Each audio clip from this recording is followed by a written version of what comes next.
la reprise du processus de négociation et de nouvelles sanctions contre la Russie.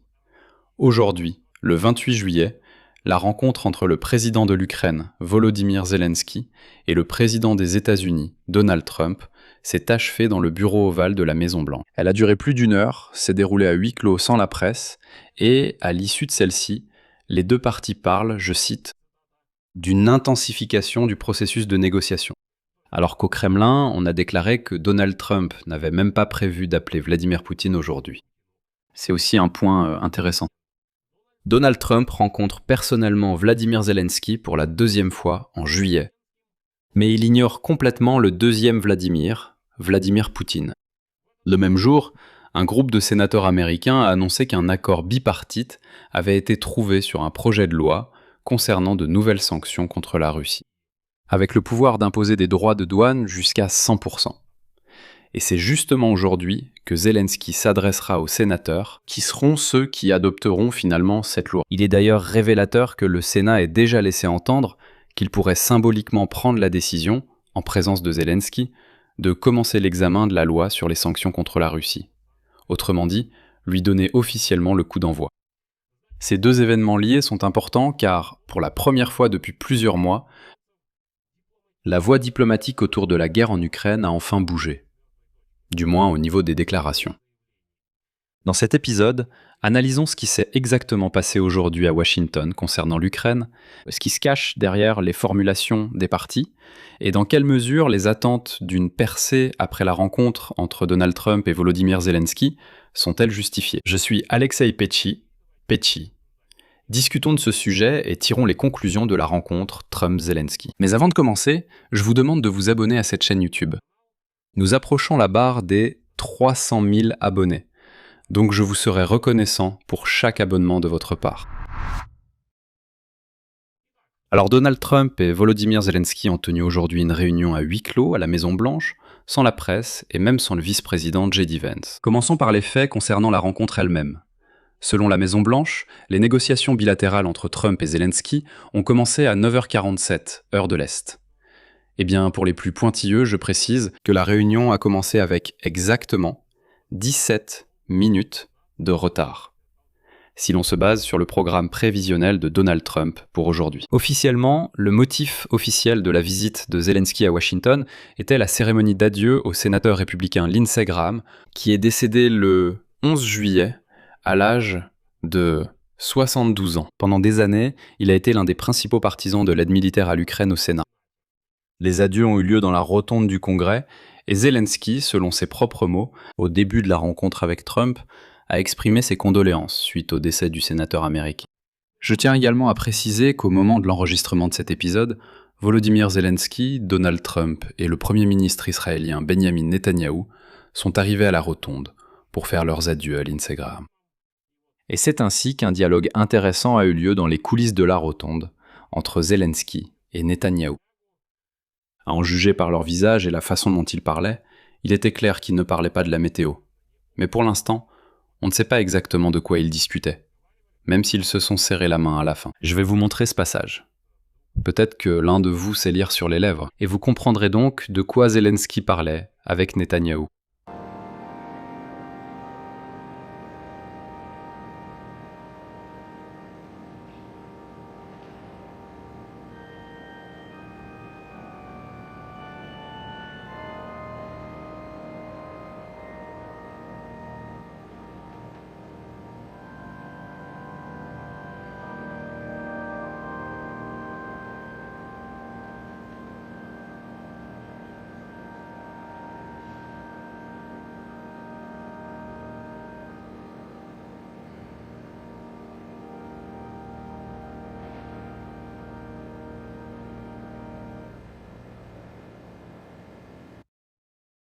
Mais revenons aux négociations entre Trump et Zelensky.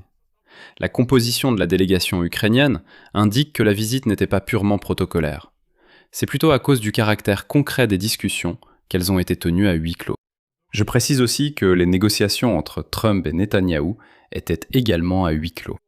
Et ici, on peut supposer qu'en général, elles se sont déroulées sans la presse, afin de ne pas détourner l'attention des funérailles du sénateur Lindsey Graham aujourd'hui. Aux négociations avec Zelensky étaient aussi présents Kirilo Boudanov, chef du bureau présidentiel, et Rostem Umerov, secrétaire du Conseil de sécurité nationale et de défense de l'Ukraine. Le ministre par intérim des Affaires étrangères, Andriy Sybiha, les adjoints du chef du bureau du président, Pavel Polissa et Sergueï Kislitsa, le chef du groupe Serviteurs du peuple, David Arakamia, et l'ambassadrice d'Ukraine aux États-Unis, Olga Stefanichina. C'est l'équipe qui, je le souligne, dirige à la fois les volets des négociations et de la défense. Autrement dit, les sujets de la rencontre incluent la question de l'aide militaire, y compris la licence pour la production de missiles Patriot, ainsi que la reprise des négociations de paix avec les Russes. Mais en réalité, les Russes restent encore à l'écart. Volodymyr Zelensky a qualifié la rencontre de bonne à l'issue de celle-ci. Dans sa publication sur Telegram, il déclare, je cite, « Bonne rencontre avec le président Trump dans le bureau ovale. Je suis reconnaissant pour tout ce que nous ferons ensemble pour protéger la vie des Ukrainiens et parvenir à la paix. » Selon lui, 2 questions dominaient les discussions, dont l'obtention par Kiev d'une licence pour fabriquer des missiles intercepteurs américains Patriot, et surtout les moyens d'intensifier les négociations de paix avec les Russes. Concrètement, les résultats de la rencontre ont été expliqués par Kirill Boudanov, chef du bureau du président ukrainien. Selon lui, lors de la rencontre entre Zelensky et Trump, ainsi que la délégation américaine, une discussion substantielle a eu lieu, et Kiev et Washington sont convenus d'intensifier le processus de négociation à différents niveaux. Et c'est précisément à cette idée que sont liées les attentes concernant la suite. La partie ukrainienne compte sur le fait qu'une rencontre séparée entre responsables ukrainiens et américains aura lieu aux États-Unis dans les prochains jours. Et je rappelle que cette visite a été précédée d'une conversation téléphonique entre Volodymyr Zelensky et les représentants spéciaux des États-Unis, Steven Witkoff et Jared Kushner, consacrée aux perspectives de reprise des négociations de paix avec la Russie. De plus, il y a déjà eu des fuites d'informations dans les médias, des indiscrétions selon lesquelles la Maison-Blanche prépare de nouvelles idées pour les négociations. Et l'une de ces idées serait la proclamation d'une trêve aérienne, pour que l'Ukraine et la Russie renoncent à des frappes réciproques contre des villes civiles. Après cette rencontre avec Donald Trump, la délégation ukrainienne va désormais rencontrer séparément les responsables américains au niveau technique. Le processus de négociation reprend vie. Néanmoins, aucun accord concret concernant les volumes de livraison, les délais ou les paramètres d'une éventuelle trêve n'a été annoncé publiquement. Et c'est justement cela qui donne du poids à cette rencontre. Donald Trump, dès le sommet de l'OTAN au début du mois, est entré dans une phase de négociation discrète avec l'Ukraine en ignorant complètement la Russie. Disons les choses comme ça. Alors, le 8 juillet, Donald Trump a rencontré Volodymyr Zelensky lors du sommet de l'OTAN et a eu un entretien en tête-à-tête avec lui. Il n'y avait pas tant de détails que ça. Ensuite, Volodymyr Zelensky a eu une conversation avec Steven Witkoff et Jared Kushner. Il n'y a pas beaucoup de détails. La rencontre entre Zelensky et Trump a lieu aujourd'hui. Encore une fois, il n'y a pas beaucoup de détails. Et pendant tout ce temps, aucun contact avec le Kremlin, à l'exception de la rencontre entre Marc Rubio et Sergueï Lavrov, en marge du sommet de l'ASEAN, à Manille. Et encore, ils ne se sont croisés là-bas que pendant une demi-heure. Il est révélateur qu'une partie des analystes, y compris russes, évaluent la rencontre avec réserve, notant qu'elle était en grande partie liée aux funérailles de Graham et qu'il n'y avait apparemment pas eu de préparation particulière pour celle-ci. Cela n'enlève rien à son importance, mais cela en définit le cadre. Il s'agit pour l'instant de rétablir un canal de communication. Sur l'état d'esprit de l'équipe de Donald Trump à l'égard de l'Ukraine, j'en ai parlé dans la précédente émission sur cette chaîne YouTube, alors n'hésitez pas à aller voir si ce n'est pas déjà fait. Mais pour ne pas manquer les nouvelles émissions sur cette chaîne YouTube, je vous recommande de vous abonner à ma chaîne Telegram Pitchy News. Le lien est dans la description de cette vidéo. Vous y trouverez les annonces de tous les épisodes, et nous y publions également les dernières nouvelles au fur et à mesure qu'elles tombent. Passons maintenant au deuxième événement de la journée, qui a des contours plus concrets. Au Sénat américain, un groupe bipartisan de législateurs a annoncé qu'il était parvenu à un accord sur un projet de loi concernant des sanctions contre la Russie et l'Iran. Le projet de loi est associé au nom de Lindsey Graham, qu'il a promu avec le sénateur démocrate Richard Blumenthal. Et dans l'espace public, ce projet de loi est appelé le projet de loi Graham-Blumenthal. Que contient ce projet de loi ? Le document accorde au président des États-Unis de nouveaux pouvoirs pour exercer une pression économique sur la Russie. Il prévoit la possibilité d'imposer des droits de douane allant jusqu'à 100% sur les produits russes, importés aux États-Unis d'Amérique. Mais c'est complètement absurde. Si les États-Unis, ainsi que des tarifs supplémentaires à l'encontre des 5 plus grands acheteurs de pétrole brut et de gaz naturel russe et des 5 plus grands pays, aidant la Russie à contourner les sanctions énergétiques. Par ailleurs, le document étend le régime de sanctions contre l'Iran. C'est d'ailleurs une condition sur laquelle Donald Trump lui-même a insisté, exigeant d'inclure dans le projet de loi des mesures contre l'Iran et le Hezbollah.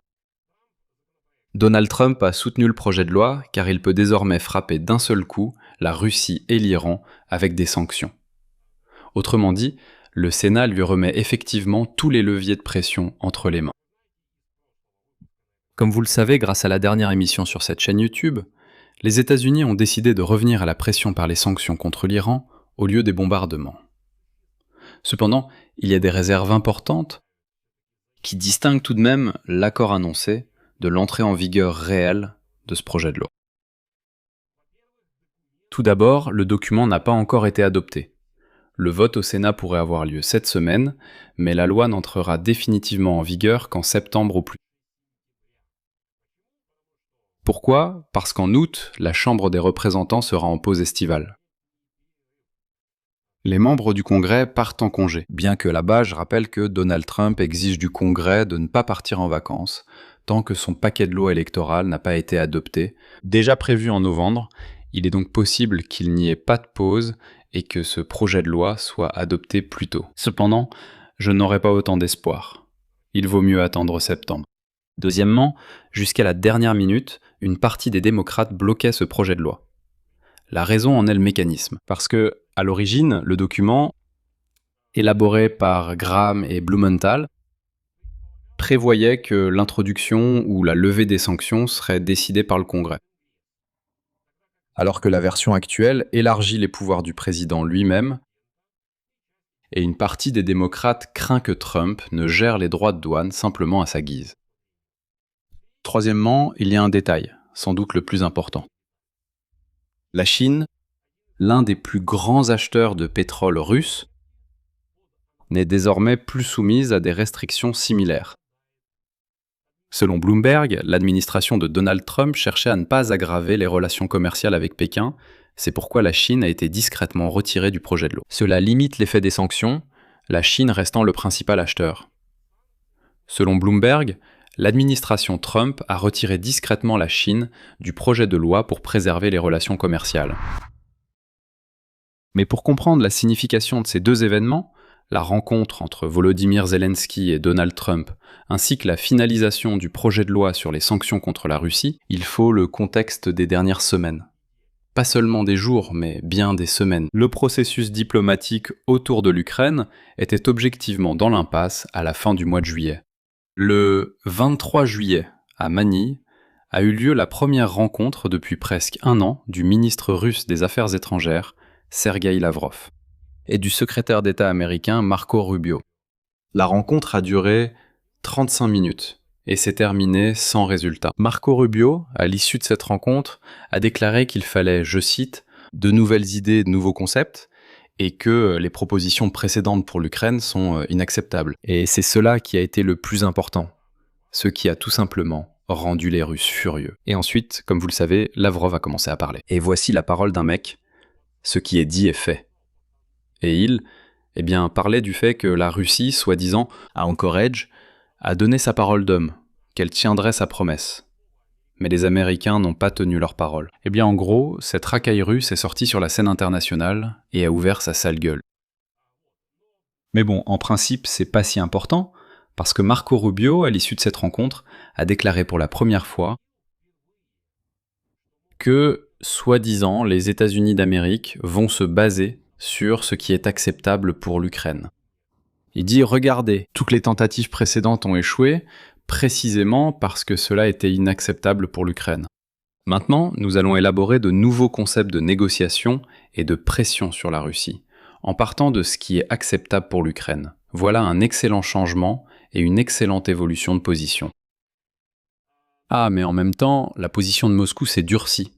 Selon Bloomberg du 22 juillet, Vladimir Poutine a abandonné l'ancien schéma d'échange de territoire et insiste sur le contrôle total du Donbass comme condition préalable à toute négociation. Dans ce contexte, la rencontre de Zelensky avec Trump et l'avancée du projet de loi sur les sanctions ressemblent à une tentative de Washington et de Kiev de relancer ce processus de négociation, mais un peu sous un autre angle, d'y accéder par un autre biais. Par le biais d'une combinaison de soutien militaire, par la pression économique sur la Russie et la restauration du canal de négociation. Parlons maintenant de qui en profite, comment chacun en profite et quelles pourraient être les conséquences pour les principales parties. Partant du fait que le modèle des relations a changé, pour l'Ukraine, l'intérêt pratique clé est la licence de production des missiles intercepteurs Patriot.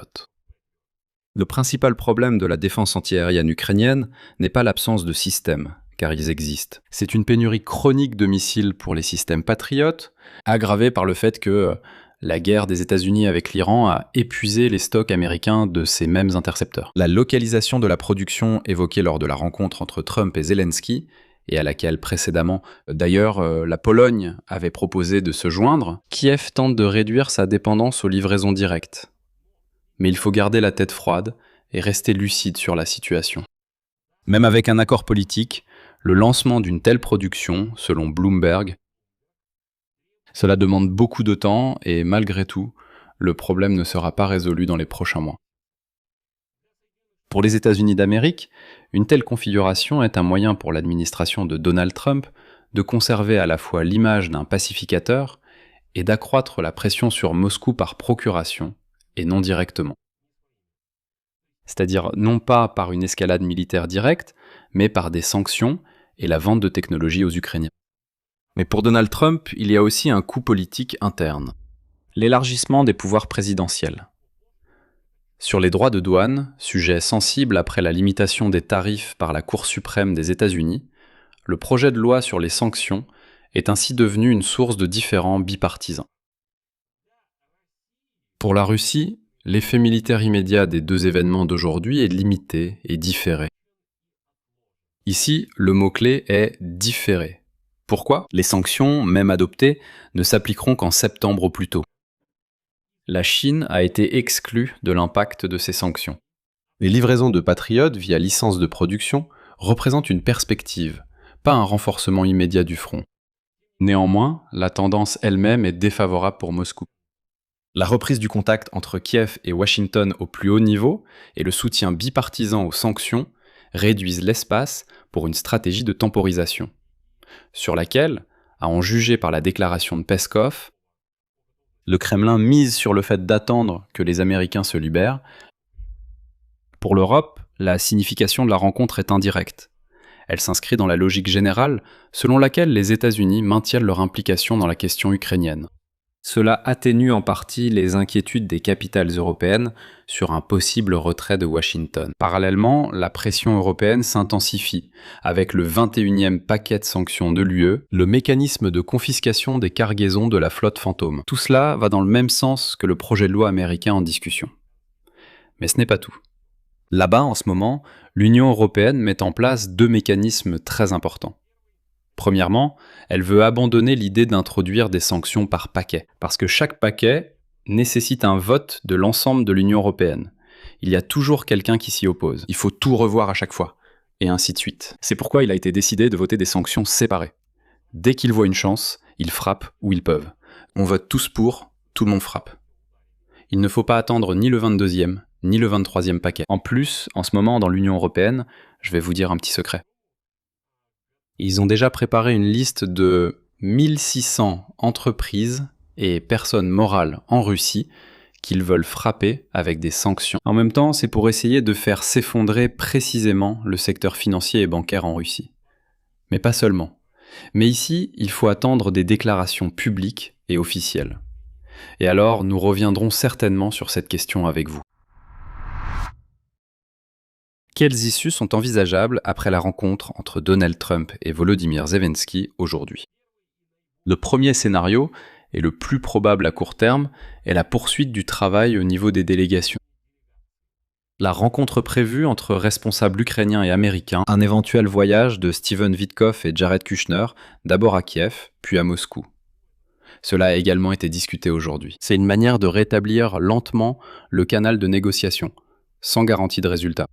Le second scénario est l'adoption du projet de loi sur les sanctions en septembre, ce qui donnerait à Donald Trump un levier de pression sur les acheteurs de pétrole russes, bien qu'avec une réserve concernant l'exclusion de la Chine des sanctions.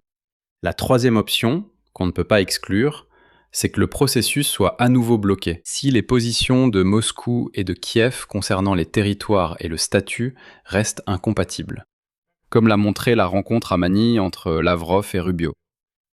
Pour l'instant, aucune des parties n'a publiquement pas fait évoluer sa position sur les questions de principe, et l'intensification annoncée des négociations pourrait rester au niveau du format et non du contenu. En résumé, au final, le 28 juillet, 2 événements liés ont eu lieu. Il s'agit de la rencontre entre Zelensky et Trump à la Maison-Blanche, à l'issue de laquelle les parties ont convenu d'intensifier le processus de négociation et ont discuté de la production d'intercepteurs patriotes en Ukraine. Et l'annonce d'un accord bipartisan au Sénat concernant le projet de loi sur les sanctions de Lindsey Graham. Les 2 événements signifient que la diplomatie et le volet des sanctions ont enfin avancé, mais pour l'instant seulement au niveau des intentions, au niveau des grandes lignes, et non pas d'accords concrets ou de décisions déjà entrées en vigueur. Dans quelle mesure s'agit-il d'une percée? Je pense que les prochaines semaines le montreront. À quoi faut-il faire attention? Probablement le vote sur les sanctions, le contenu des rencontres annoncées entre les délégations ukrainiennes et américaines, la visite de Witkoff et Kushner à Kiev. Et si, derrière cette formule, se profile une intensification des négociations et un véritable rapprochement des positions dans le cadre des négociations. Il est donc crucial de suivre cela après la rencontre d'aujourd'hui entre Trump et Zelensky. Je m'arrête ici, donnez votre avis dans les commentaires sous cette vidéo et abonnez-vous à la chaîne. Cliquez sur la cloche et n'oubliez pas de mettre un like. C'est tout pour aujourd'hui. Prenez soin de vous. Au revoir à tous.